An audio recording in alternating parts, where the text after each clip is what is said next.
প্রিয় দর্শক, স্বাগত জানাচ্ছি আগামীর বাংলাদেশ অনুষ্ঠানে। আশা করি আপনারা ভালো আছেন, সুস্থ আছেন। অনুষ্ঠানের শুরুতেই চলুন পরিচিত হয়ে নিই আমাদের দুজন অতিথির সঙ্গে। আজকে আমাদের সঙ্গে রয়েছেন এম আবদুল্লাহ, ব্যবস্থাপনা পরিচালক, বাংলাদেশ সাংবাদিক কল্যাণ ট্রাস্ট, সাবেক সভাপতি বাংলাদেশ ফেডারেল সাংবাদিক ইউনিয়ন BFUJ।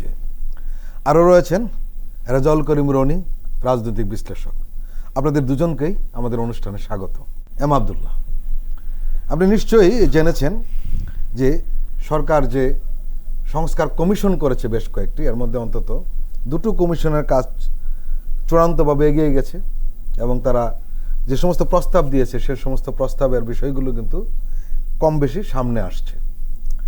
বিশেষ করে দুটো সংস্কার কমিশন নিয়ে বেশি আলোচনা হচ্ছে। একটি হলো সংবিধান সংস্কার কমিশন, আর একটি হলো নির্বাচন সংস্কার কমিশন।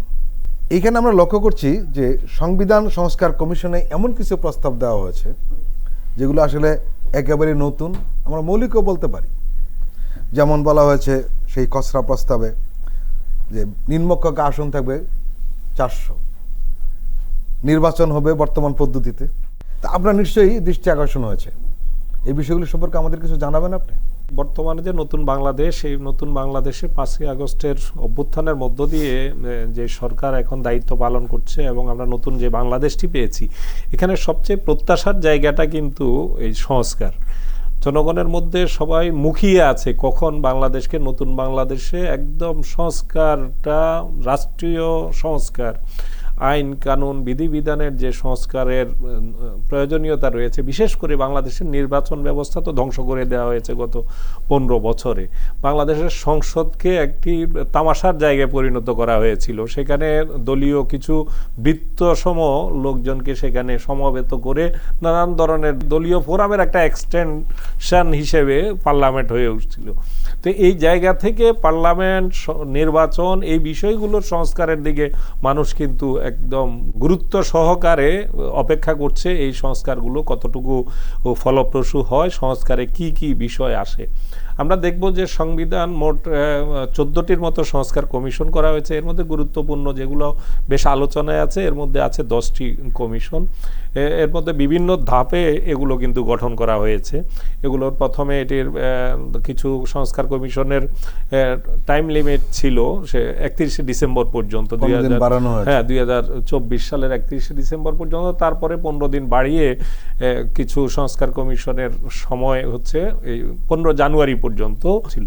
তো সেই জায়গাটাতে আমরা দেখতে পাচ্ছি যে অন্তত 2টি গুরুত্বপূর্ণ সংস্কার কমিশনের প্রস্তাবনা সরকারের হাতে ইতিমধ্যে পৌঁছার আমরা খবর পাচ্ছি।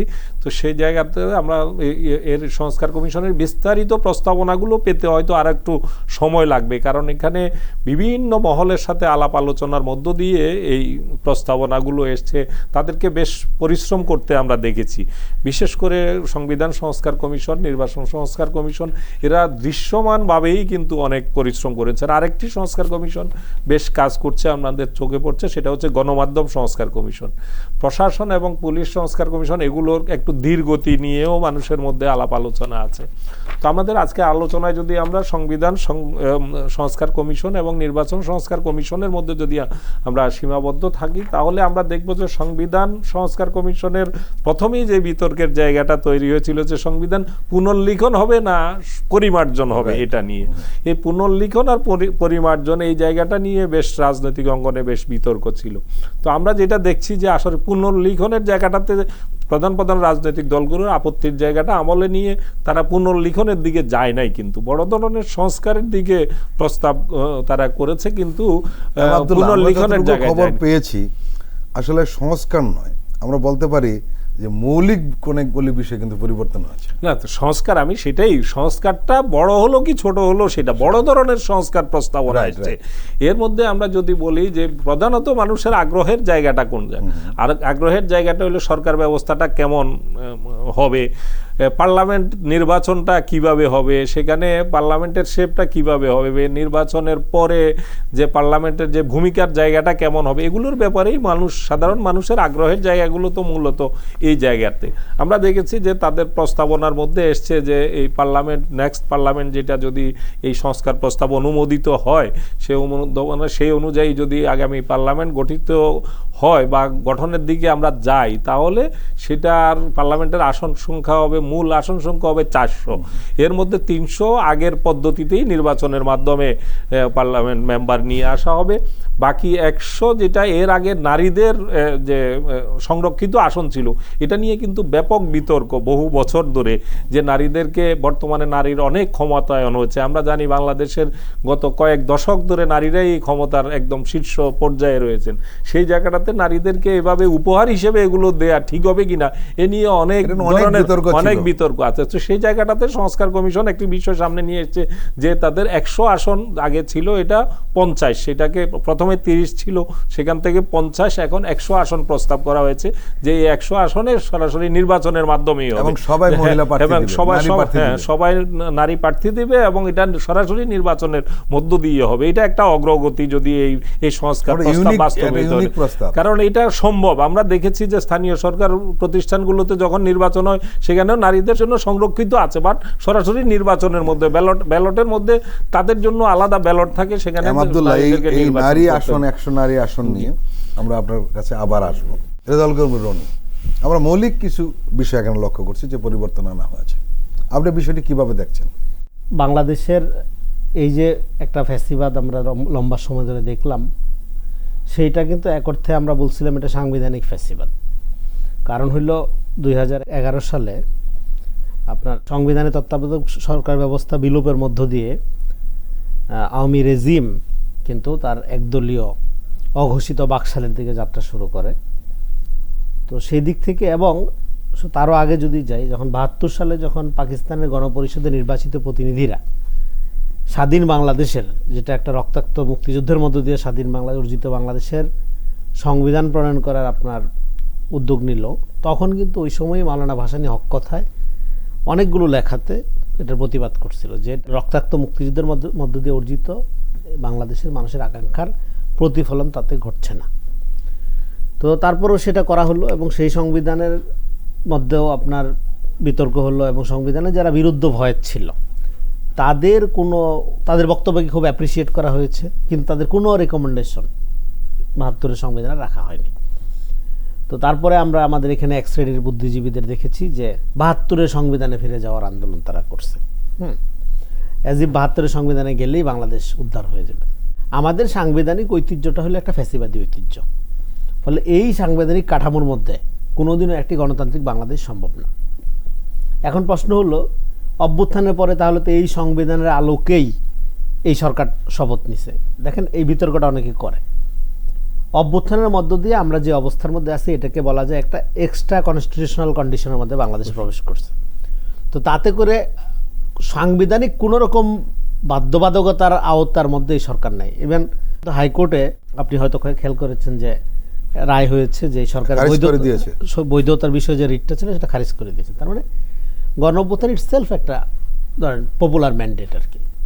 তো এই এক্সট্রা কনস্টিটিউশনাল অবস্থার মধ্য দিয়ে বাংলাদেশে এই যে আপনার অন্তর্বর্তীকালীন সরকার যেটা দায়িত্ব নিল, এবং তারা যে অনেকগুলো কমিশন করলেন, তার মধ্যে অন্যতম আসলে সংবিধান কমিশন। এবং সংবিধান কমিশনের ডক্টর আলী রিয়াজ স্যার, উনি কমিশনের প্রধান হওয়ার আগেই, এর আগে যখন বাংলাদেশে আসলেন আর কি, তো তখন আমি স্যারকে নিয়ে ঢাকা বিশ্ববিদ্যালয়ে আমরা সংবিধান বিষয়ে একটা বক্তৃতার আয়োজন করছিলাম। ওইখানেই আব্দুল্লাহ ভাই যেটা বলেন, প্রথম ওই সেমিনারটা শিরোনাম ছিল সংবিধান পুনর্লিখন না সংশোধন। তো সেখানে এই প্রশ্নগুলো প্রথমত উত্থাপন করে, এটা আপনার একদম অভ্যুত্থানের পরপরই। তো তারপরে দেখলাম যে স্যার কমিশনের প্রধান হিসাবে আসলেন, কাজ শুরু করলেন। তো আমার যেটা কথা হলো যে বাংলাদেশের সংবিধানটা কি, বাংলাদেশের সংবিধানের ঐতিহ্যটা যদি আমরা বুঝি, এটা হলো ধরুন from messiah to cult figure and constitutional fascism in Bangladesh, এই নামে আমি একটা পেপারও 2 মাস আগে আমেরিকার আমার প্রশ্নটা ছিল যে এই যে প্রস্তাবগুলো আমরা জানতে পাচ্ছি, রাইট, আপনার এইগুলোর বিষয়ে। তো এখন এই যে আমাদের সংবিধানের মধ্য দিয়ে যে এখানে একটা ফ্যাসিবাদী ব্যবস্থা কায়েম করা হয়েছে, সেইটাকে আপনি কিভাবে চ্যালেঞ্জ করবেন, আগামী দিনে কিভাবে আপনি ঠেকাবেন, তার জন্যই তো সংস্কার। তার একটা কথা হলো সংস্কার কথাটার পক্ষে আমি না। অভ্যুত্থানের পরে আমাদের আসলে সংস্কার হলে চলবে না, কারণ সংস্কার আমরা 1/11 গভর্নমেন্টের সময় দেখছি। আমাদের দরকার পুনর্গঠন, রিকনস্ট্রাকশন দরকার। রিকনস্ট্রাকশন কেন? রিকনস্ট্রাকশন হলো আমরা এই 54 বছরে বাংলাদেশের যে রাজনৈতিক বিকাশ, তার একটা সেই বিকাশটা সর্বোচ্চ রেজাল্ট কি? আওয়ামী ফেসিবাদ, তাই না? তাহলে আমরা একটা সিটিজেন ভিত্তিক গণতান্ত্রিক বাংলাদেশের জন্য যে বন্দোবস্তের কথা বলতেছি আমরা, সেটা হলো জনগণের অভিপ্রায়ের, জনগণের বিভিন্ন অংশের, শ্রেণী পেশার মতের, নানা মতের বিভিন্ন অংশের একটা জাতীয় স্বার্থের একটা সম্মিলন দরকার, তাই তো? সেই সম্মিলনের জন্য একটা সংবিধান দরকার। সেই সংবিধানটা কি? সেই সংবিধান হলো এমন একটা বিধি ব্যবস্থা যে এটা কোনো উকিল মুক্তারের ব্যাপার না, এটা হলো আমাদের রাজনৈতিক প্রস্তাবনা। সংবিধান কি একটা পলিটিক্যাল ডকুমেন্ট নাকি একটা লিগ্যাল ডকুমেন্ট? প্রথম কথা হইলো সংবিধান যখন তৈরি হয় এটা একটা পলিটিক্যাল সেটেলমেন্টের ব্যবস্থা, এটা পলিটিক্যাল ডকুমেন্ট। সেই পলিটিক্যাল ডকুমেন্টটা তাহলে তো হতে হবে জনগণের উইলের ভিত্তিতে, জনগণের আকাঙ্ক্ষার ভিত্তিতে। এখন জনগণের আকাঙ্ক্ষা বইলা একরকম কোনো ব্যাপার নেই, বহু রকম আকাঙ্ক্ষা। তাহলে বহু রকম আকাঙ্ক্ষার যে সম্মিলন, সেই সম্মিলন রিফ্লেকশন সংবিধানে থাকতে হবে। তার জন্যই তো আপনার সংস্কার কমিশন। এখন ওনারা যে প্রস্তাবগুলো দিলেন সেই প্রস্তাবগুলোর মধ্যে অনেকগুলো পজিটিভ ব্যাপার আছে, যেটা আপনি বললেন। হ্যাঁ, দ্বিকক্ষ বিশিষ্ট পার্লামেন্টের কথা আমাদের এখানকার বড় বড় দলগুলো বলছে, আগেও বলেছে। এবং দ্বিকক্ষ বিশিষ্ট পার্লামেন্টটা কিভাবে নির্বাচিত হবে সেইটা একটা ফর্মুলাও ধরেন কিছু সাজেশন, তারা একটা প্রস্তাবও দিয়েছে, আনুপাতিক প্রতিনিধিত্ব পদ্ধতিতে হবে। তাহলে এবার আনুপাতিক প্রতিনিধিত্ব পদ্ধতি যদি ধরেন উচ্চকক্ষটা হয়, তাহলে উচ্চকক্ষ এই আনুপাতিক হারের ইলেকশনের জন্য যে একটা দাবি ছিল বিভিন্ন দলের, এটা নিয়ে একটা মতবিরোধ ছিল, সেইটারও একটা সুরাহা হওয়ার সুযোগ আছে যদি উচ্চকক্ষের বিষয়টা মেনে নেয় দলগুলো। তাহলে আবার যারা আনুপাতিক নির্বাচনের পক্ষে না, তাহলে মূল নির্বাচনটা তো আনুপাতিক আগের মতোই রইল। ফলে এদিক থেকে আমি মনে করি যে কমিশনের প্রস্তাবের মধ্যে একটা ধরেন সমস্ত পক্ষের মতামতকে একটা কি বলে যে মতামতের একটা স্থান দেওয়ার একটা প্রচেষ্টা লক্ষ্য করা যাচ্ছে আর কি প্রাথমিকভাবে। এটা বিস্তারিত পড়লে হয়তো আমরা বুঝতে পারবো। তো আমি যে কথাটা বলতেছিলাম সেটা আমাদের সংবিধানের এই সাংবিধানিক ফ্যাসিবাদী ঐতিহ্য থেকে বের হতে হবে। বের হওয়ার জন্য এখন সংবিধান করার এখতিয়ার তো ধরেন এরকম একটা অন্তর্বর্তীকালীন অভ্যুত্থানের পরে সরকারের ওই অর্থে থাকে না, সেই জন্যই কমিশনটা করা। তো পরবর্তী সময়ে যারা নির্বাচিত জনগণের প্রতিনিধি, তাদের কাজ হবে আসলেই এই যে নতুন অভ্যুত্থানের পরের যে নতুন বাংলাদেশ, সেই বাংলাদেশের যে নতুন অভ্যুত্থান, এই জেনজি রেভলিউশন যেটা আমরা বলতেছি, এই জেনজি রেভলিউশনের আলোকে একটা প্রকৃত অর্থেই সিটিজেনারি নাগরিক ভিত্তিক বাংলাদেশ নির্মাণ, একটা জেনজি সংবিধান প্রণয়নের দিকে হাঁটা। আব্দুল্লাহ, আসলে আমরা যে কথা আপনার সঙ্গে শুরুতে শুরু করেছিলাম যে 400 আসনে নির্বাচন হবে, 100 আসন থাকবে নারীদের জন্য সংরক্ষিত, এবং উচ্চ কক্ষ হবে, সেখানে 105টা আসন থাকবে, 100 আসন হবে আনুপাতিক প্রতিনিধিত্ব পদ্ধতিতে, আর 5টা রাষ্ট্রপতির হাতে থাকবে। এগুলো বাইরের কোনো কোনো দেশে আছে, কিন্তু বিশেষ করে দুটো বিষয় আপনার দৃষ্টি আকর্ষণ করবো আমি। 400 আসন, এর মানে এক রাজনৈতিক অঙ্গনে তুলপাড় শুরু হবে। কিন্তু একটা সুবিধা এখানে রয়ে গেছে যে পুরুষদের আসন কিন্তু আর কমছে না, কারণ ওই 300 আসন যে ইলেকশন হবে সেখানে মহিলারা ইলেকশন করতে পারবে না, বিষয়টা সেরকম না। কিন্তু যেহেতু 100 আসন একেবারে আলাদা, যেখানে কোনো পুরুষ প্রার্থী থাকবেন না, কাজে আমার মনে হয় এখানে তর্কটা বোধহয় থামিয়ে দেওয়া হয়েছে আসন সংখ্যা বাড়িয়ে, যে তাদের আসন কমছে না, একটা দিক। আরেকটা দিক হলো যে আনুপাতিক হারে ওই উচ্চকক্ষের আসন 100 নির্বাচিত হবে। এখানে আমরা এখনো জানতে পারিনি সে আনুপাতিক হারটা নির্বাচিত এমপিদের প্রার্থীতে না ভোটারের প্রার্থীতে, আমরা এখনো স্পষ্ট না। আপনার কাছে আমার প্রশ্ন, যেটা রনি বলছিলেন, যে রাজনৈতিক দলগুলো যারা যারা যত রকম প্রস্তাব দিয়েছে সবারই কিন্তু এখানে একটা অ্যাকোমোডেশন রয়েছে, কেউ বাদ পড়েছে না এটা বলার সুযোগ নেই। আমি আপনার কাছে প্রশ্নটা রাখতে চাই যে রাজনৈতিক দলগুলো আমরা যতটুকু খবর পেয়েছি সেই আলোকে তারা এটাকে মেনে নিতে পারে বা মেনে নিবে, বা মেনে নেওয়াটা তাদের জন্য সহজ হবে? আপনি যদি এখানে বিতর্ক করতে চান তাহলে আপনি বিতর্কের জায়গা আছে যে এখন বর্তমান বাংলাদেশে যেখানে 300 আসনে নারীরা অংশগ্রহণ করতে কোনো বাধা নাই, তাহলে তাদের জন্য স্পেশাল কেন? এটা কি বৈষম্য নয়? এটা তো এক ধরনের কোটা। 100 আসনে শুধু তারাই করতে পারবে, আবার 300 আসনে তাদের সুযোগও আছে। তো সেখানে এই কোটা, আবার তো সেই কোটার প্রশ্ন, এই বিতর্কগুলো কিন্তু আসা অস্বাভাবিক না। আমি এটা এই বিতর্ক অন করছি না, বা বিতর্ক আমি সৃষ্টি করতে চাচ্ছি না, কিন্তু আসবে, বিতর্ক শেষ হবে না, এইসব বিষয়গুলো সামনে আসবে। যে 300 আসনে দেখা গেল যে রাজনৈতিক দলগুলো 300 আসনেই 100-র মতো নারী নমিনেশন দিয়ে দিল, 50 জন নারীকে নমিনেশন দিয়ে দিল, তাহলে এখানে আরো তাদের জন্য 100 সংরক্ষিত থাকলো। তখন এই বিষয়গুলো তো এই জায়গাটাতে মনে হচ্ছে যে একটা পুরুষ বৈষম্যের জায়গা তৈরি হবে কিনা, সেই বিষয়টাও আসতে পারে। সেটা আলাদা, সামনের দিনে আমরা হয়তো লক্ষ্য করব। আরেকটা বিষয় এখানে যেটা অগ্রগতির জায়গা সেটা হচ্ছে যে 100 যে উচ্চকক্ষের 105 আসনের যে উচ্চকক্ষের কথা বলা হচ্ছে, এটার ধারণাটা ভালো। আর ধারণাটা ভালো এই জন্য যে একটি দেশের যে শাসন ব্যবস্থার ভারসাম্য রক্ষার জন্য সকল শ্রেণী পেশার মানুষের যে সম্পৃক্ততার জায়গাটা, এটা থাকলে পরে তাহলে পার্লামেন্টটা মোর ইফেক্টিভ হয়। যেখানে যে পার্লামেন্টে সংবিধান সংশোধন হবে, যে পার্লামেন্টে আইন প্রণয়ন হবে, সেখানে যদি সকল শ্রেণী পেশার মানুষের মত দেওয়ার জায়গা থাকে, প্রতিনিধিত্বের জায়গা থাকে, এটা কিন্তু সেটা অধিকতর সেই পার্লামেন্ট ইফেক্টিভ হয়। আমরা উন্নত বিশ্বে আমরা যেটা দেখি, তো সে জায়গায় এই 100 জনের ক্ষেত্রে কিন্তু এরা হবে মূলত বিভিন্ন শ্রেণী পেশাদার লোক। সেখানে ডাক্তার থাকবে, ইঞ্জিনিয়ার থাকবে, সাংবাদিক থাকবে, ব্যবসায়ী থাকবে, যারা সাধারণভাবে নির্বাচনে প্রতিদ্বন্দ্বিতা করতে আগ্রহী না বা করতে চায় না বা এসব ঝামেলার মধ্যে যেতে চায় না, কিন্তু দেশ পরিচালনায়, দেশ গঠনে তাদের ভূমিকা রাখার যথেষ্ট সুযোগ আছে। এ ধরনের শ্রেণী পেশার মানুষের মধ্য থেকে এটা আনুপাতিক হারে এখন পর্যন্ত দেশের বৃহত্তম রাজনৈতিক দল বর্তমানে যেটি বাংলাদেশের সক্রিয় বাংলাদেশ জাতীয়তাবাদী দল, সেই দলটির পক্ষ থেকে আমরা এখনো পর্যন্ত যা দেখতে পাচ্ছি, তাতে তারা এই সংস্কারের কাজগুলো চূড়ান্ত পর্যায়ে নেয়ার জন্য সেটা রাজনৈতিক সরকারের পর্যন্ত নিয়ে যেতে চান। এই জায়গায় কিন্তু একটা মতভিন্নতার জায়গা আছে। তারা যদিও এই সংস্কার কমিশনের কাছে প্রস্তাব দিয়েছেন, এগুলা সংস্কার কমিশনের কাছে প্রস্তাব দেওয়ার আগেও কিন্তু বিএনপির পক্ষ থেকে বিভিন্ন সময়ে 31 দফা, 27 দফা, নানান ধরনের প্রস্তাব সংস্কার নিয়ে তারা আলাপ আলোচনা করেছেন। তাদের যে সদিচ্ছার কথা তারা জানান দিয়েছেন। তারেক রহমান 31 দফা নিয়ে তো সারা দেশে তারা জনমত গঠনের জন্য কাজ করেছেন। এগুলো সবই পজিটিভ দিক, কিন্তু যেই জায়গাটাতে সংকটের জায়গাটা তৈরি হতে পারে বলে আমি আশঙ্কা করি, সেটা হচ্ছে যে এই সংস্কার প্রস্তাবগুলো বিবেচনায় নিয়ে, এটা কিন্তু আবার এই যেগুলো প্রস্তাব দেওয়া হলো এগুলো নিয়ে কিন্তু আবার রাজনৈতিক দলগুলো নিয়ে সরকার বসার কথা রয়েছে। রাজনৈতিক দলগুলো নিয়ে যখন বসবে, সেখানে কিন্তু একটা বিভেদের জায়গা তৈরি হওয়ার জায়গা আছে, যে কেউ কেউ বলবেন যে এটা রাজনৈতিক সরকার এসে সংবিধান সংশোধন করে এটা বাস্তবায়ন করবে, কেউ কেউ বলবেন যে না, এটা এখনই বাস্তবায়ন করেই তারপরে আগামী নির্বাচন হবে। এই জায়গায় মূল সংকটের আমি দেখছি রাজনৈতিক সংকটের মূল জায়গাটা এটা। রেজাউল করিম রনি, এম আবদুল্লাহ কয়েকটি বিষয় এখানে উল্লেখ করেছেন, সেই রেশ ধরে আমি আপনাকে একটি প্রশ্ন করতে চাই। সেটি হলো, আমরা আলোচনায় লক্ষ্য করলাম যে আসলে বিভিন্ন রাজনৈতিক দল যে প্রস্তাব দিয়েছিল সংবিধান সংস্কারের, মোটামুটি তাদের অনেক প্রস্তাব, যেহেতু আমরা আগেই জানতাম তারা কি কি প্রস্তাব দিয়েছে, আমরা লক্ষ্য করছি সেই প্রস্তাবগুলো এখানে রয়েছে। সংকটটা তৈরি হতে পারে যে এই সংস্কার কমিশনের সবকিছু আমরা ধরে নিলাম, মেনে নিল বিরোধী দলগুলো, বাস্তবায়ন কখন হবে? এখানে একটা সমস্যাটা হলো কি, অভ্যুত্থানের শক্তির মধ্যে একদিকে ছাত্র, অন্যদিকে পলিটিক্যাল পার্টি, বিশেষ করে বড় পার্টি, এরকম একটা ডিভিশন কিন্তু তৈরি করা হয়েছে।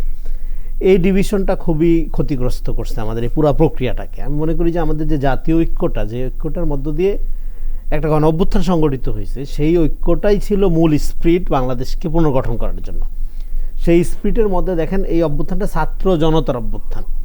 ছাত্ররা সামনে থেকে নেতৃত্ব দিচ্ছে এবং সমস্ত পলিটিক্যাল পার্টিগুলোই জনতা, তারা হাজির হয়েছে। বলে জনতা বলে নন পলিটিক্যাল কোনো এন্টিটি নাই। এখন ছাত্ররা যদি ধরে নেয় যে জনতা বলতে নন পলিটিক্যাল একটা এন্টিটি অভ্যুত্থানে অংশগ্রহণ করছে, তার মানে তাদের নেতৃত্বে আন্দোলন হয়েছে, এরকম যদি কেউ কেউ মনে করে তাহলে ভুল হবে। প্রথম দিকে এই ডিভিশনের কারণটা হলো, অনেকে এই জনতাটাকে নন পার্টিজান একটা এন্টিটি মনে, নন পার্টিজান না, এরা বিরোধী দলের নেতাকর্মী, জেল জুলুম অত্যাচারের মধ্যে ছিল, মাঠে এরা ছিল করতে। তো যাই হোক, ফলে এই ঐক্যটা যদি আপনি ঠিক করতে না পারেন, তাহলে এই সংস্কারটাকে মনে হবে কি যে যারা আমাদের ওনই করে না, যারা আমাদের অভ্যুত্থানের পার্টি মনে করে না, তারা একটা প্রস্তাবনা দিল, আর আমরা জনগণের দ্বারা নির্বাচিত হওয়ার পরে কি করব না করব সেটা আমাদের ব্যাপার, এই ধরনের একটা মনোভাব তৈরি হবে। কিন্তু আপনি যদি মনে করেন যে সমাধানটা কি, সমাধানটা বলতেছি, আপনি যদি মনে করেন যে না, এটা আমাদের কমন সম্মিলিত অর্জন, ফলে আমাদের ব্যর্থতা হবে সম্মিলিত ব্যর্থতা, তাহলে আমাদের সম্মিলিতভাবে ব্যর্থ হওয়া যাবে না। প্রথমত বাংলাদেশের স্বার্থে, হ্যাঁ, এবং বাংলাদেশের নাগরিকদের স্বার্থে, এবং বিশেষ করে এই যে বাচ্চা বাচ্চা ছেলেরা জীবন দিল, তাদের মর্যাদা, তাদের হ্যাঁ, এই আত্মত্যাগের প্রতি ন্যূনতম কোনো কমিটমেন্ট থাকে, তার জন্য অবশ্যই যেই রাষ্ট্র ব্যবস্থার কারণে এরকমভাবে জীবন দিতে হয় সেই ব্যবস্থার পুরাপুরি বিলোপ, হ্যাঁ, অবশ্যই সাধন করতে হবে। এখন এই রাজনৈতিক দলগুলো কিভাবে এক হতে পারে? এখন রাজনৈতিকগুলো এক হওয়ার তো একটা শিক্ষা 5ই আগস্ট দেখলাম আমরা, এবং আমরা বারবার বলতেছি গণ অভ্যুত্থান হইল বিভিন্ন শ্রেণী পেশা মানুষের মধ্যে এক অভূতপূর্ব ঐক্যের ফলাফল। তাহলে যে অভূতপূর্ব ঐক্যের মধ্য দিয়ে আপনি জীবনকে তুচ্ছ জ্ঞান করে বন্দুকের সামনে দাঁড়াইলেন, নলের সামনে দাঁড়াইলেন, এত বড় কঠিন কাজ আপনি করতে পারলেন, জীবন তুচ্ছ করতে পারলেন, সেখানে সংস্কারটা তো খুব সাধারণ কাজ। এর জন্য তো আপনার জীবন দিতে হচ্ছে না।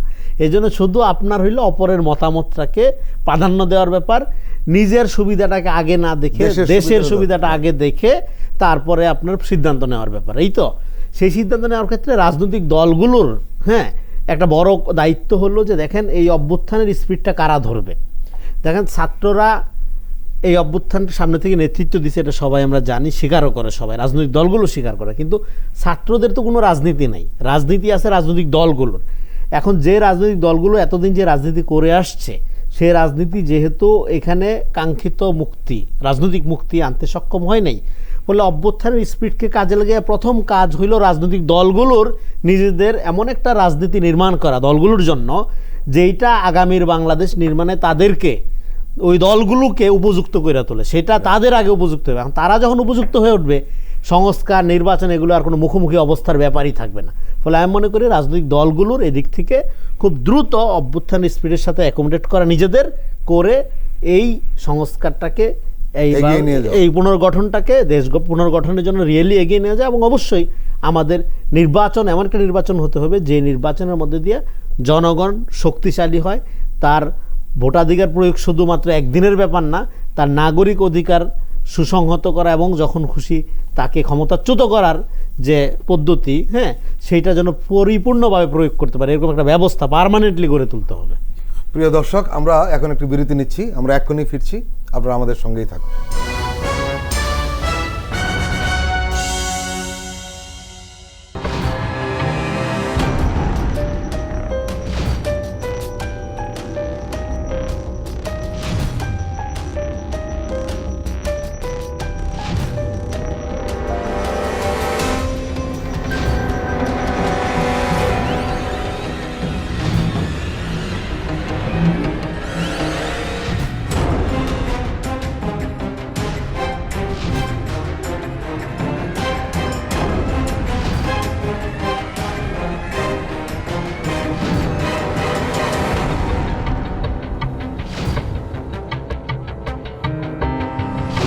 কেমন আছে অর্থনীতি দেখবেন প্রতি সোম ও মঙ্গলবার রাত 10:20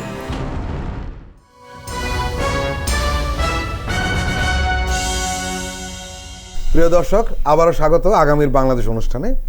আমরা আজকে কথা বলছিলাম এম আবদুল্লাহ এবং রেজাউল করিম রনির সঙ্গে। এম আবদুল্লাহ ভারতীয় সেনাবাহিনীর একটি বক্তব্য নিয়ে শুধু ভারতে নয়, বাংলাদেশেও তুলপাড় হচ্ছে, মিডিয়া ব্যাপকভাবে প্রকাশ করছে, এমনকি আন্তর্জাতিক বেশ কয়েকটি মিডিয়াও কিন্তু তার এই বক্তব্য ফলো করে প্রচার করছে, এবং সেটির কারণও রয়েছে। উনি এমন কিছু কথা বলেছেন বাংলাদেশ নিয়ে যেটি আলোচনা আসতেই পারে, যেটাকে আমরা নিউজ ভ্যালু বলি। উনি স্পষ্ট করে কয়েকটি কথা বলেছেন। যেমন একটি কথা বলেছেন যে বাংলাদেশের সঙ্গে তার সার্বক্ষণিক যোগাযোগ ছিল 5ই আগস্ট, তবে সেই যোগাযোগটা শুধুই ছিল বাংলাদেশের সেনাপ্রধান ওয়াকরুজ্জামানের সঙ্গে। ভারতীয় সেনাবাহিনীর যে প্রধান উপেন্দ্র দ্বিবেদী, তার এই বক্তব্যটিকে আপনি কিভাবে দেখবেন? ভারতের যে সেনাপ্রধান যে বক্তব্য দিয়েছেন, একটি সংবাদ সম্মেলনে বক্তব্যটি এসছে, এবং মনে হয়েছে যে এই বক্তব্যটি দেওয়ার জন্য একটা সংবাদ সম্মেলনের আয়োজন, এবং সেখানে প্রশ্ন করার জন্য যে প্রশ্নগুলো কি হবে, এটা এক ধরনের, আমার কাছে একজন সংবাদকর্মী হিসেবে মনে হয়েছে এই প্রশ্নগুলো একটা প্রি প্ল্যান অনুযায়ী এটা করা হয়েছে। তো সেখানে ওনার কয়েকটা কথা, সবচেয়ে বেশি যে কথাটি আলোচিত হচ্ছে বাংলাদেশে, সেটা হচ্ছে যে তিনি বলেছেন যে পরবর্তী নির্বাচিত সরকারের সাথে স্বাভাবিক সম্পর্ক হবে, এই কথাটি তিনি বলেছেন। অসুবিধাটা কোথায়? বর্তমান সরকারের সাথে স্বাভাবিক সম্পর্ক মেনে নিয়েছে, সমস্ত বিশ্বের কাছে নন্দিত একজন মানুষ ডক্টর মোহাম্মদ ইউনূস, এবং বর্তমান যে পরিবর্তনের পর থেকে বাংলাদেশ যে পথে এগুচ্ছে এটাকে কিন্তু অ্যাপ্রিসিয়েট করছে পুরা পশ্চিমা বিশ্ব, তো করছেই, অন্যান্য সকল কর্নার থেকেই কিন্তু ডক্টর ইউনূসকে সহযোগিতার জন্য এগিয়ে এবং 24 সেরা দেশ হয়েছে বাংলাদেশ। এর মধ্য দিয়ে কিন্তু ভারতীয় সেনাপ্রধান জানান দিয়ে দিলেন যে ডক্টর ইউনূসের সরকারের সাথে তারা কোনো কোঅপারেশন করবেন না। কেন তাদের প্রতি, ডক্টর ইউনূসের সরকারের প্রতি তাদের এই ক্ষোভটা কেন? এই ক্ষোভটা কি এই জন্য যে ডক্টর ইউনূসের সরকারের সাথে যারা আছেন তারাই 5ই আগস্টের পরবর্তী যে তাদের যে পছন্দের, তাদের যে সেবাদাস যে একটা সরকার ছিল, তাদের ইমিডিয়েট মানে পরবর্তী এই সরকার, যেই সরকারকে তারা মনে করছে যে এই সরকার যদি শক্তভাবে না দাঁড়াতো তাহলে হয়তো তাদের পছন্দের সেই সেবাদাস হয়তো ফিরে আসার সুযোগ ছিল। এই জন্য কি ক্ষোভ? তারা প্রফেসর ইউনূসের সরকারকে মেনে নিতে পারছে না, তাহলে পরবর্তী সরকার সাথে তাদের সম্পর্ক ভালো হবে, নির্বাচিত সরকার। তারা কি ধরে নিচ্ছে যে পরবর্তী নির্বাচিত সরকার তাদের অনুকূলের সরকার হবে? শেরে বাংলার একটি উক্তির কথা মনে হয় স্মরণ আছে যে কলকাতার দাদাবাবুরা যখন আমার প্রশংসা করে তখন আমি ধরেই নিই যে আমি দেশের বিরুদ্ধে আমি কাজ করছি। এখন কারা আমাদের এখানে একটি নির্বাচিত সরকার চাচ্ছে? যারা গত 15 বছর অনির্বাচিত, ভোটারবিহীন এবং রাতের ভোট, তারপরে ডামি প্রার্থীর এই সরকারকে তারা অল আউট সাপোর্ট দিয়ে এই দেশ থেকে তাদের ইচ্ছা মতো সব কিছু তারা লুটে নিয়েছে। তারা বাংলাদেশে নির্বাচিত সরকারের আকাঙ্ক্ষা ব্যক্ত করছে। বাংলাদেশে নিশ্চয়ই কখনোই নির্বাচিত সরকারের বিকল্প কিন্তু নির্বাচিত সরকারই। আমরা কখনো বলি না যে অনির্বাচিত সরকার দীর্ঘমেয়াদে থাকবে, আনলিমিটেড টাইম পর্যন্ত থাকবে। এটা আমরা কখনোই একজন গণতন্ত্র মানুষ হিসেবে আমরা কিন্তু এটা সাপোর্ট করি না। কিন্তু এইটাও সত্য যে বাংলাদেশে যে 15 বছরের একটি ফ্যাসিবাদী শাসনকে, জগদ্দল পাথরকে যেভাবে যারা সরিয়েছে, তাদের যে আকাঙ্ক্ষা, জনগণের যে আকাঙ্ক্ষা, একেবারে সাধারণ মানুষ পর্যন্ত যিনি রাজনীতি থেকে বেশ দূরে ছিলেন, এরকম পরিবার, এরকম নারী, এরকম শিশু পর্যন্ত মাঠে নেমে এসে অকাতরে জীবন দিয়ে একটা পরিবর্তন, ফ্যাসিবাদকে দেশ থেকে বিতাড়িত করেছে। তাদের যে আকাঙ্ক্ষার জায়গাটা, এই আকাঙ্ক্ষার প্রতিফলন ছাড়া একটি নির্বাচনের বিষয়ে যদি কারো আগ্রহ থাকে তাহলে তার মধ্যে একটা সেখানে একটা সন্দেহের অবকাশ থাকে। এবং যেই প্রতিবেশী রাষ্ট্র আমাদের নির্বাচন ব্যবস্থাকে ধ্বংস করে দিয়েছে, 2014 সালে নোংরাভাবে, নগ্নভাবে আমাদের এখানে এসে হস্তক্ষেপ করে সুজাতা সিং কিভাবে সেই এরশাদ সাহেবকে নির্বাচনে নেওয়ার জন্য, সেই নির্বাচনকে বৈধতা দেওয়ার জন্য, এবং তারও আগে যদি আমরা বলি যেখান থেকে বাংলাদেশের এই ফ্যাসিবাদের একদম সূত্রপাত হয়েছে 1/11-এর সময়, সেই মঈনকে দিয়ে বাংলাদেশে আওয়ামী লীগকে ফিরিয়ে আনার জন্য যেই ফর্মুলা তারা সেই তখন প্রণব বাবুরা যেভাবে অ্যাপ্লাই করেছেন সেই গোড়া মঈনকে দিয়ে, তো সেই অবস্থার সেরকম একটা সুযোগ কি তারা আবার চাচ্ছে? এগুলো কিন্তু সন্দেহের একটা অবকাশ কিন্তু এই জায়গাটাতে থেকে যায়। তারা যখন নির্বাচিত সরকারের সাথে সম্পর্ক ভালোর কথা বলেন, কোন নির্বাচিত সরকার সেটা? তাদের সেই অনুকূলের কোনো নির্বাচিত সরকার তারা প্রত্যাশা করছেন নাকি এখানে বাংলাদেশের মানুষকে বিভ্রান্ত করার মাধ্যমে বর্তমানে যে আমরা একটি সুষ্ঠু নির্বাচনের প্রক্রিয়ার মধ্যে বর্তমান সরকার এগুচ্ছে, সংস্কারের মধ্য দিয়ে যাতে বাংলাদেশে চিরতরে ফ্যাসিবাদকে নির্মূল করা যায়, ফ্যাসিবাদী শাসনের ফেরার পথটাকে চিরতরে রুদ্ধ করা যায়, এই যে একটা প্রক্রিয়ার মধ্যে আছে, এই প্রক্রিয়াটাকে বাধাগ্রস্ত করার জন্য কোনো কি পর্দার আড়ালে কোনো বোঝাপড়া হচ্ছে কিনা, এগুলোর ব্যাপারে বাংলাদেশের দেশপ্রেমিক মানুষের মধ্যে কিছুটা একটা শঙ্কার জায়গা তৈরি হচ্ছে। কিন্তু একই সঙ্গে আমি বলতে চাই যে তিনি যে কথাটি বলেছেন যে তার সাথে বাংলাদেশের সেনাপ্রধান, বর্তমান সেনাপ্রধানের সাথে নিয়মিত যোগাযোগ আছে, আমি বিশ্বাস করতে চাই বর্তমান সেনাপ্রধান যিনি জেনারেল ওয়াকারুজ্জামান, তিনি একজন দেশপ্রেমিক হিসেবে 5ই আগস্টে কিন্তু তিনি উত্তীর্ণ হয়েছেন, দেশপ্রেমের পরীক্ষায় কিন্তু উত্তীর্ণ হয়েছেন, গণতন্ত্রের পরীক্ষায় তার বাহিনী, বাংলাদেশ সেনাবাহিনী, তার নেতৃত্বে বাংলাদেশ সেনাবাহিনী গণতন্ত্রের পরীক্ষায় উত্তীর্ণ হয়েছে, দেশপ্রেমের পরীক্ষায় উত্তীর্ণ হয়েছে। তারা কোনো রকম আমাদের প্রতিবেশী দেশের কোনো রকম কুটো চালের কাছে তারা কোনো রকম ধরাশায়ী হবেন, তারা কোনোভাবে ফাঁদে পা দেবেন, এটা আমি বিশ্বাস করি না। প্রতিবেশী কোনো শক্তি যেই হোক না কেন, আমাদের পরাশক্তি, তারা যদি আমাদের প্রতি কোনো প্রেম দেখাতে আসে তাহলে আমাদেরকে সেই প্রেমটা একদম কষ্টি পাথরে যাচাই বাছাই করে সেই প্রেমের অফারটা কিন্তু আমাদের গ্রহণ করতে হবে, প্রেমের যে প্রপোজটা সেটা সেভাবে গ্রহণ করতে হবে। তা না হলে আমরা আবারও আমাদেরকে মূল্য দেওয়ার জায়গায় যদি এমনটা হয়, যদি আমি ধরে নিচ্ছি যে তাদের প্রতিবেশী দেশের প্ল্যান এ বি সি অনেকগুলো প্ল্যান থাকাটাই স্বাভাবিক।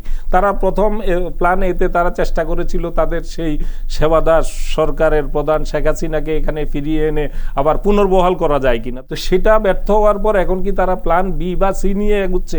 এগুলো আমাদের বিচক্ষণ রাজনীতিবিদরা যারাই ক্ষমতায় প্রত্যাশা করেন, আমি মনে করি সবাই এখানে দেশের ভালো চান, দেশপ্রেমিক, এবং বিশেষ করে বিএনপির কথা তো আমি বলবো অনেক মূল্য দিতে হয়েছে। আমরা দেখেছি যে শত শত নেতাকর্মী গুম হয়েছে, খুন হয়েছে, ক্রস ফায়ারে এখনো পর্যন্ত তাদের ইলিয়াস আলীরা, তারপরে চৌধুরী আলমদের এখনো পর্যন্ত আমরা কোনো সন্ধান পাচ্ছি না, এবং যে পত্রিকায় যে রিপোর্ট এসছে যে 400-র বেশি নেতাকর্মী আর কোনোদিনই ফিরে আসবেন না যাদেরকে ধরে নেওয়া হয়েছিল। তার মানে এদেরকে খুন করে কারুদের যমুনা নদীতে ভাসিয়ে দেওয়ার আমরা এখন তথ্য পাচ্ছি।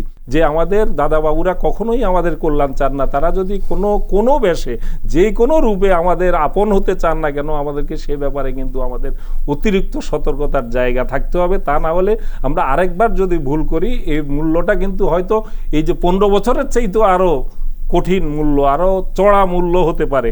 এই বিষয়টার দিকে আমাদের স্মরণ রাখতে হবে। রেজাউল করিম রনি, আপনি নিশ্চয়ই যে ভারতীয় সেনাপ্রধান উপেন্দ্র দ্বিবেদীর সাংবাদিকদের সাথে কথাবার্তার রিপোর্ট নিশ্চয়ই আপনি দেখেছেন। আর সেখানে অনেকগুলো কথা রয়েছে, কিছু সেন্সিটিভ কথাও কিন্তু রয়েছে। সবচেয়ে যে কথাটা রয়েছে স্পষ্টভাবে, যেটা ভারত আসলে অনেক ধরে বলতে চাচ্ছিল কিন্তু এত পরিষ্কার করে বলেনি, সেটি হলো যে ইউনূস সরকারকে তারা মেনেই নিতে পারছে না, আসলে গণ অভ্যুত্থানকে মেনে নিতে পারছে না ভারতীয় সুশীল সমাজ, মিডিয়া বা বিজেপি সরকার। এটা কিন্তু তার বক্তব্য স্পষ্ট হয়েছে, এবং তারা বলছে নতুন সরকারের সঙ্গে তাদের সম্পর্ক হবে। এর মানে হলো প্রফেসর ইউনূস সরকারের সঙ্গে তাদের সম্পর্কটা তারা এগিয়ে নিতে চাচ্ছে না। গোটা বিষয়টিকে আপনি কিভাবে দেখছেন? এই দেশ আগে ভারতের কাছে কি ছিল? পূর্ব পাকিস্তান ছিল না, এটা বাংলাদেশ হয়েছে না? এবং পূর্ব পাকিস্তানের সাথে কি ভারতের এই ধরনের দাদাগিরি সম্পর্ক ছিল না। কিন্তু তার মানে কি বাংলাদেশ তার প্রতিবেশী পরিবর্তন হয়েছে। আজকে যদি ইন্ডিয়াতে ধরেন, আমরা জানি অনেকগুলো প্রদেশ অশান্ত, স্বাধীনতাকামী অনেক আপনার জনমত আছে, শক্তি আছে, তারা কেউ সশস্ত্র সংগ্রামেও আছে। ফলে এটা চেঞ্জ হয়ে আপনার প্রতিবেশী চেঞ্জ হয়ে যেতে পারে। হ্যাঁ, ফলে প্রতিবেশী অনর, হ্যাঁ, আজীবন এরকম থাকবে না, প্রতিবেশীও চেঞ্জ হয়ে যেতে পারে। প্রতিবেশী পরিবর্তন হয় না বলে যে কথা বলা হয় না, এটা হয় না, এক নাম্বার।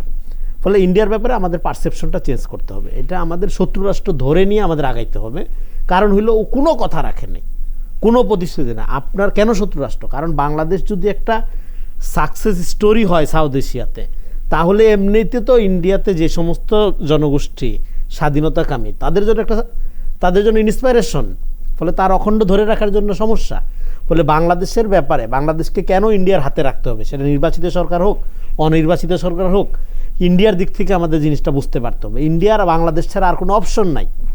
ফলে এই অপশনের সুবিধাটা বাংলাদেশ কিন্তু এতদিন নিতে পারে না। আমি মনে করি আপনি ইন্ডিয়ার ব্যাপারে মনোভাবটা চেঞ্জ করেন, আপনি যত অ্যাগ্রেসিভ হবেন ইন্ডিয়া তত নরম হবে। এই দিয়ে আপনি বাণিজ্য বাড়াবেন, সম্পর্ক বাড়াবেন, কূটনৈতিক বাড়াবেন, বাণিজ্য ঘাটতি কমায় আনবেন, আপনি নদীর হিস্সা আদায় করবেন। ফলে আমি মনে করি আমাদের পারসেপশনের দিক থেকে আমরা ইন্ডিয়াকে শত্রুরাষ্ট্র ধরে নিব। আর এইগুলো যেগুলো আমরা এতদিন পিছায়া ছিলাম, বৈষম্য ছিল, সেগুলোতে আমরা আগায় যাব। এইটা হবে বাংলাদেশের থেকে ইন্ডিয়ার ক্ষেত্রে কূটনৈতিক কৌশল। এখন এই কৌশলের ক্ষেত্রে ধরেন এই সরকার, হ্যাঁ, এই সরকারকে ইন্ডিয়া পছন্দ করবেন, এটি তো স্বাভাবিক। কারণ এই যে দিল্লি দাসীর উৎখাত এবং তার যে আশ্রয়, হ্যাঁ, এবং যেটা গ্লোবাল বার্ডেন, এই যে একটা লুটপাটের গ্লোবাল খনি ধরে নেওয়া হয় 5ই আগস্ট, কিন্তু এখানে একটি স্বৈরাচার সরকারের পতন ঘটেনি না, ইন্ডিয়ার হেজিমনির পতন ঘটেছে। You are very right. ফলে এখানে আওয়ামী লীগের পতন তো, এটা ধরেন কি, আওয়ামী লীগের পতন তো বড় বিষয় না। আওয়ামী লীগ তো একটা এজেন্ট ধরেন, হ্যাঁ, মানে আওয়ামী লীগ হলো সাব কন্ট্রাক্ট নিচ্ছে ইন্ডিয়ার কাছ থেকে। তো এখানে ইন্ডিয়ারই পতন হয়েছে মূলত, সবচেয়ে বেশি ক্ষতিগ্রস্ত হচ্ছে ইন্ডিয়া। হ্যাঁ, কারণ এটা ইন্ডিয়া তো তার টিকায় রাখছে, এটা বোঝাই গেছে যে আগের ইলেকশনগুলো নিয়ে তো আলোচনা হইলেই। তো সেদিক থেকে আমি মনে করি ভারতের এই যে ভারতের কনস্ট্রাকটিভ একটা শত্রুমূলক আচরণ বাংলাদেশ 54 বছর ধরে সাফার করতেছে, আর আমাদের এখানে বন্ধু বন্ধু বলে চিৎকার করা হচ্ছে, এটা আমাদেরকে পররাষ্ট্রনীতির ক্ষেত্রে পিছাইয়ে দিছে, জাতীয়ভাবে রাষ্ট্রীয়ভাবে পিছাইয়ে দিছে। ফলে আমাদের কি করতে হবে, আমাদের বাংলাদেশ বিষয়ে একটা জাতীয় নীতিমালা থাকতে হবে। সেটা কি, ধরেন আমাদের ইকোলজির ক্ষেত্রে ভারত যে অপরাধ করছে সেইটা মানবতা বিরোধী অপরাধের সমান। আমাদের এগ্রিকালচারাল কান্ট্রি, আমরা এগ্রিগ্রিয়ান নেশন, আমাদের মিঠা পানি এবং আমাদের ইকোলজিক্যাল সিস্টেম, আমাদের দেখবেন যে গ্রাম আর গ্রামের মতো নাই। এই যে বাংলাদেশের যেটা ডেল্টা ল্যান্ড, বাংলাদেশের যে রূপ বৈচিত্র্য, সেটা টোটালটা ডিস্ট্রয় করার জন্য 1 নাম্বার দায়ী হলো ইন্ডিয়া। এই কারণে আমাদের জনগণের আপনার এই ধরেন যে আমাদের ফসল শুধু না, আমাদের মনোজাগতিক মানসিক চৈতন্য পরিবর্তিত হয়ে গেছে। উত্তরবঙ্গের অবস্থা দেখেন আপনি, আমাদের ইকোলজিক্যাল ব্যালেন্স পুরোটা নষ্ট করে ফেলছে।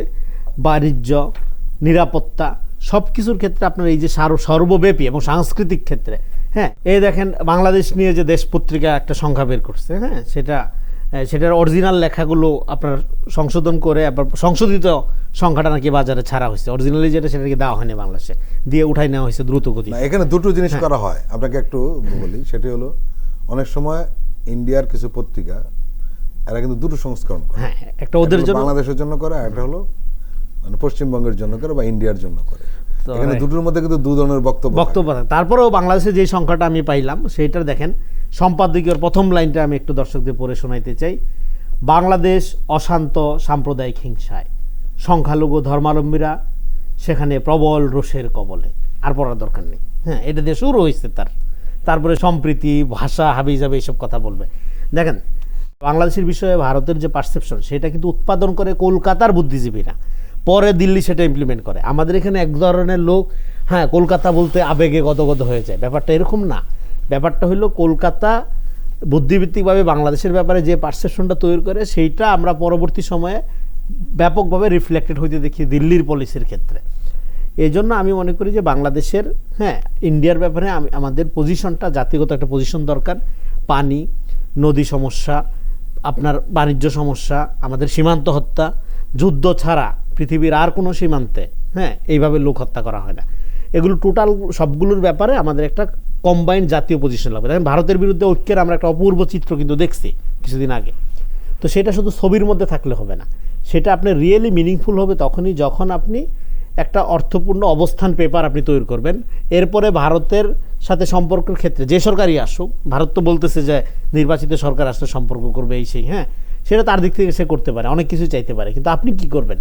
আপনি আপনার স্বার্থকে প্রোটেক্ট করার জন্য একটা জাতীয় নীতিমালা, ভারত প্রশ্নে বাংলাদেশ, এইটা করে আপনি ধরাই দিবেন যে দেখো তোমাদের ব্যাপারে আমাদের জাতীয় নীতিমালা হলো এইটা, ফলে তুমি যেই পজিশনই নেও, আমাদের ব্যাপারে যেই বক্তব্যই দাও, আমরা কিন্তু তোমরা এইভাবে রিড করি, বাংলাদেশের মানুষ এইভাবে রিড করে, ফলে তোমার আসলে পলিসিটা চেঞ্জ করতে হবে।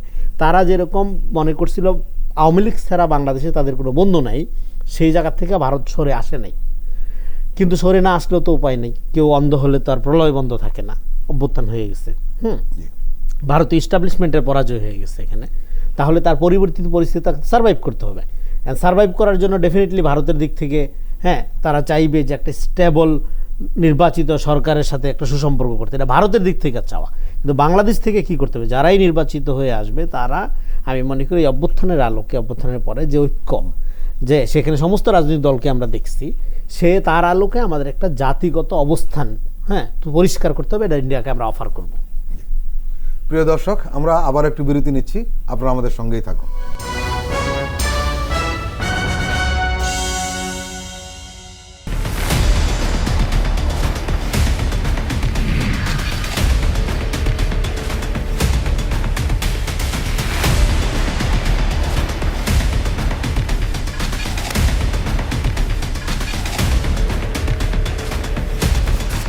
নিপীড়নের গল্প, প্রযোজনা মোহাম্মদ হাসান রিয়াদ ও গোলাম মুর্শেদ। দেখবেন প্রতি শুক্র ও শনিবার সন্ধ্যা 7টায়।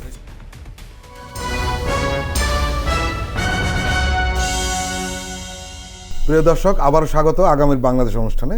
এম আবদুল্লাহ, ভারতীয় সেনাপ্রধান জেনারেল দ্বিবেদীর সাংবাদিকদের সঙ্গে কথা প্রসঙ্গে নিরাপত্তার বিষয়টি এসছে। উনি স্পষ্ট করে বলেছেন যে বাংলাদেশের দক্ষিণ পূর্ব দিকে একটি ছোট অংশ বাদ দিলে তাদের সীমান্তের সব দিকেই ভারত, মানে আমাদের কথা বলছে, তাদের বলতে ফলে আমরা পরস্পরের প্রতিবেশী, আমাদের একসঙ্গে থাকতে হবে ও পরস্পরকে বুঝতে হবে যে কোনো ধরনের শত্রুতা আমাদের উভয়ের জন্যই হানিকর। বিবিসি তাদের প্রতিবেদনে একটা মন্তব্য করেছে এই সেনাপ্রধানের রিপোর্টটি নিয়ে। সে মন্তব্যটি আমি একটু পড়ে শোনাই আপনাকে।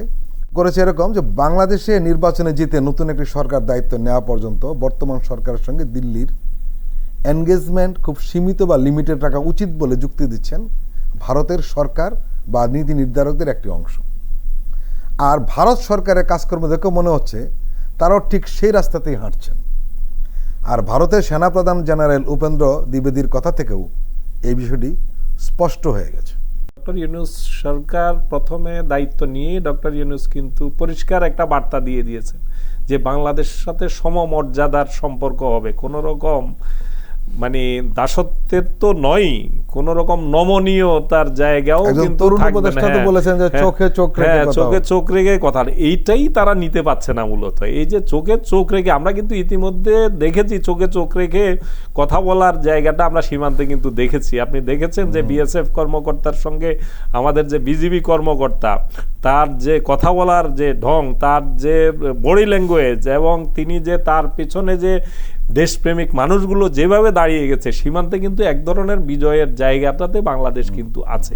আমরা সীমান্তে যখন এই ধরনের উত্তেজনা তৈরি হয়, আমরা জিনিস আপনি লক্ষ্য করেছি যে বিএসএফ এর পেছনে কিন্তু ইন্ডিয়ারা থাকে না, সরে যায় দূরে, কিন্তু বিজেপি আমাদের যে যারা রয়েছে তাদের পেছনে বাংলাদেশের এখানেই তো পার্থক্যটা। বাংলাদেশের মানুষের দেশপ্রেম যে কতটা অপরিমেয়, তারা কিন্তু এখানে জীবন দেওয়ার কথাও আপনার শুনেছেন যে জীবন প্রয়োজনে জীবন দেবে, 1 ইঞ্চি মাটি তারা সেখানে দখল করতে দেবে না, এই কথাটি পরিষ্কারভাবে জানিয়ে দিয়েছে। এবং এই পরিবর্তিত বাংলাদেশে মানুষের জন আকাঙ্ক্ষার কিন্তু একটা বিরাট প্রতিফলন এটা। বাংলাদেশের মানুষ কিন্তু আমাদের বিজিবিকে এরকমটাই দেখতে চেয়েছে। গত 15 বছরে যে আমাদের খুন হওয়ার পর শুধু লাশটা নিয়ে আসা, লাশটা কখন দিবে দয়া করে সেটা নিয়ে আসা, ফেলানির লাশ কখন আমরা নিয়ে আসবো, সৎকার করবো, এই যে একটা মানসিকতার আমাদের ডিফেন্সিভ জায়গা ছিল, সেই জায়গাটা থেকে আমাদের সমমর্যাদার যে আকাঙ্ক্ষার জায়গাটা মানুষের, সেটার প্রতিফলন কিন্তু আমরা সম্প্রতি দেখেছি। যদিও 2-1টি জায়গায় তারা এমন বেশি উত্তেজনা সৃষ্টি করার চেষ্টা করেছে, কিন্তু বাংলাদেশের বিজিবি বুকটান করে দাঁড়িয়ে সেটার কিন্তু জবাব তারা দিয়ে যাচ্ছে। এবং তাদের সঙ্গে দেশপ্রেমিক মানুষগুলো, সাধারণ, ওরা কিন্তু সীমান্তে যারা বসবাস করে অতি সাধারণ জনগণ পর্যন্ত তারা কিন্তু দেশীয় অস্ত্রশস্ত্র নিয়ে পিছনে দাঁড়িয়ে গেছে। এটাই কিন্তু বাংলাদেশের আসল শক্তি। এই জায়গাটাতে ভারতের সেনাপ্রধানের কথা আপনি যেমনটি বলছিলেন যে আমাদের সীমান্ত এত বড়, আমরা এই জায়গাটা তো এটা নতুন কোনো তথ্য না, এটা বাংলাদেশের মানুষ জানে যে আমাদের বেশিরভাগ সীমান্ত জুড়েই ভারত আমাদের প্রতিবেশী। কিন্তু এই আমি সেই কথাটাই বলতে চাচ্ছিলাম যে এই প্রথম সেনাপ্রধান বললেন যে আমাদের উভয়ের স্বার্থের হানিকর, উভয় পক্ষকেই। আমরা কিন্তু এটা বাংলাদেশ কিন্তু সবসময় স্মরণ রেখে আসছে, এটা স্মরণ রাখে নাই বরং দিল্লি, স্মরণ রাখে নাই ভারত। ভারত যে এখন স্মরণের কথা বলছে, এটাই আমি মনে করি একটা অগ্রগতি, যে ভারত এখন এটা স্মরণ করতে চাচ্ছে যে আমাদের উভয়ের জন্য এটা। কিন্তু এতদিন পর্যন্ত তারা ভেবে আসছে তাদের দাক্ষিণ্যে, তাদের দয়ায়, তাদের অনুকম্পায় বাংলাদেশ যেভাবে থাকতে পারে সেভাবে থাকবে।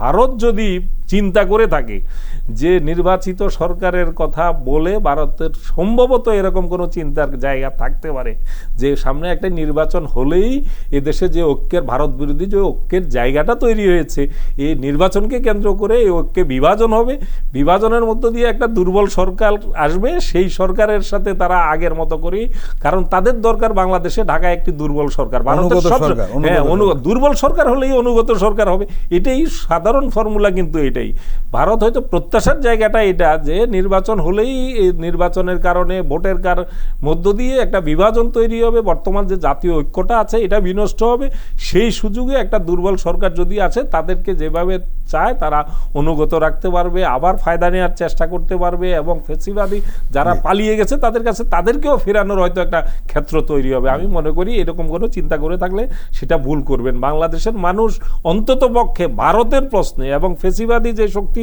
এই দেশ ছেড়ে পালাতে বাধ্য হয়েছে তাদের প্রশ্নে আমার মনে হয় না বিভাজন মত পার্থক্য বাংলাদেশে থাকবে। নির্বাচন করে নানান মত আছে, পথ আছে, রাজনৈতিক মতভিন্নতা আছে, এখানে যতই বিভাজন থাকুক থাকুক না কিন্তু ভারতের প্রশ্নে এবং এই ফেসিবাদী আওয়ামী লীগের প্রশ্নে আমি মনে করি না যে প্রয়োজনে বাংলাদেশের মানুষ যে কোনো মুহূর্তের মধ্যে সে ঐক্যের জায়গাটাতে দাঁড়াবে বলে আমার বিশ্বাস হতো।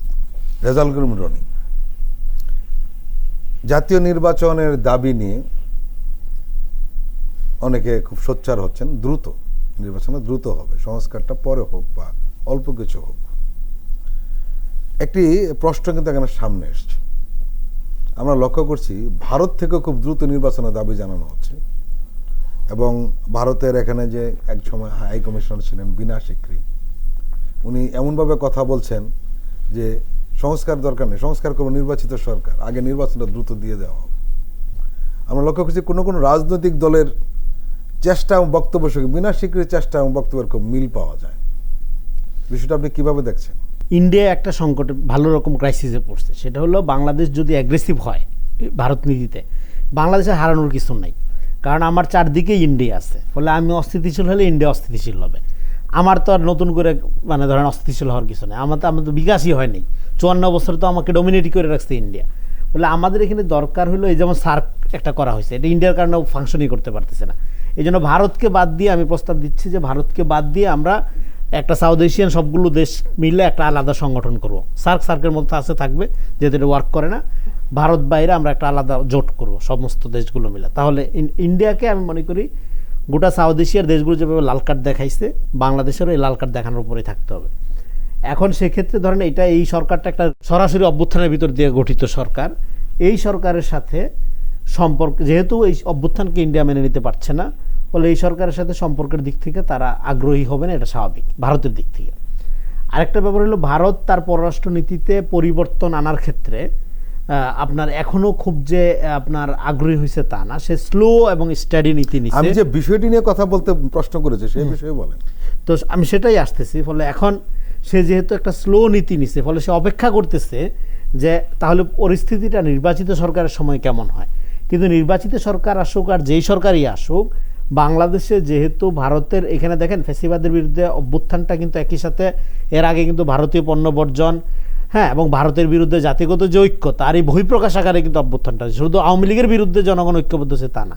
ফলে ভারত যদি মনে করে থাকে যে একটা নির্বাচিত সরকার আসলে সে এক ধরনের সুবিধা পাবে, এটা ভুল হবে।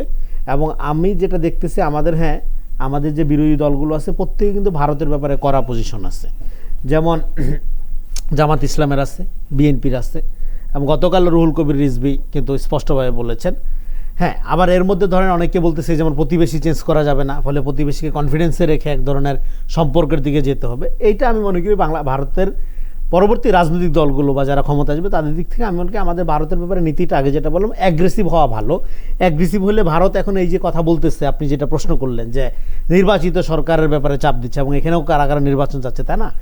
এই চাপ দেওয়াটা ভারতের আর কোনো অপশন নাই, ভারত আর কী করবে? ভারত তো এখানে পরাজিত হয়েছে অভ্যুত্থানের মধ্যে দিয়ে, ফলে ভারতকে আসলে নেগোসিয়েট করতে হচ্ছে, ভারতকে আসলে সেকেন্ড অপশন খুঁজতে হচ্ছে। এই অপশন খোঁজার প্রেক্ষিতেই সে এখন পরবর্তী সরকারের কথা বলতেছে। এইটা কিন্তু এমন না যে ধরেন পরবর্তী সরকার ভারতকে, এখানে পরবর্তী সরকার যারা আসবে কেউ ভারতকে ওয়েলকাম করবে, কেউ আর পরাজিত শক্তিকে কেউ আর ওয়েলকাম করে না।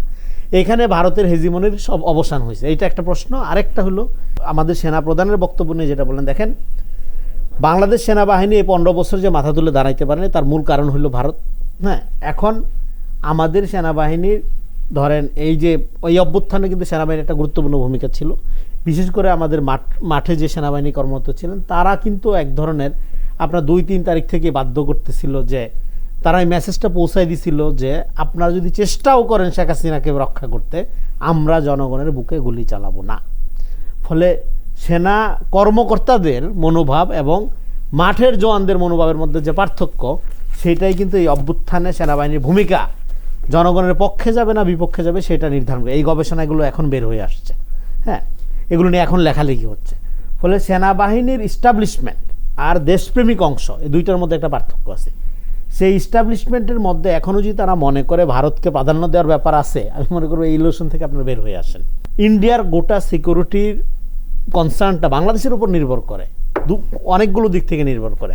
এক হলো বাংলাদেশের স্ট্যাবিলিটি, এটা অন্যদের অনুপ্রাণিত করবে। 2 হলো বাংলাদেশ যদি ইন্ডিয়ান সভারেন্টির ব্যাপারে গুরুত্ব না দেওয়ার সিদ্ধান্ত নেয়, ডিস্টার্ব করতে হবে না।